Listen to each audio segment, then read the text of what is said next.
فستیڤاڵی کان چییە؟ ساڵانە لە ڕۆژی 16 پێنج تاوەکو 23 پێنج فستیڤاڵی کانی سینەمایی بەڕێوە دەچێت. ئەم ساڵ 72مین خولی ئەم فستیڤاڵە بەڕێوە چوو.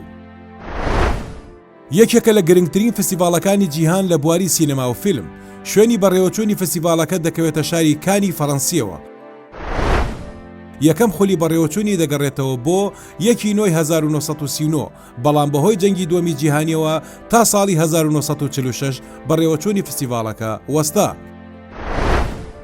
بە هەمان شێوە لە ساڵەکانی 1947 و 48 و 50 دووبارە بەهۆی کێشەی داراییەوە وەستا، بەڵام لە ساڵی 1950ەوە تا ئێستا هەموو ساڵێک بەردەوامە. لەم فستیڤاڵەدا زۆرینەی گەورە سینەماکارەکانی جیهان ڕوو دەکەنە شاری کان و تێدا بەشدار دەبن. نزیکەی 20 خەڵاتی جۆراوجۆ لەلایەن لیژنەی هەڵسەنگاندن لەلایەن پسپۆڕانەوە دەدرێت بە سینەماکاران. ئەلسەعفە الذەهەبیە گەورەترین خەڵاتی فستیڤاڵەکەیە و پێی دەوترێت پامدۆ و دەدرێت بە باشترین فیلم. چەندین خەڵاتی تر بۆ باشترین ئەکتەر، دەرهێنەر، سینارز، باشترین کورتەفیلم زۆری تر دەدرێت بە بەشداربوانی فستیڤاڵەکە.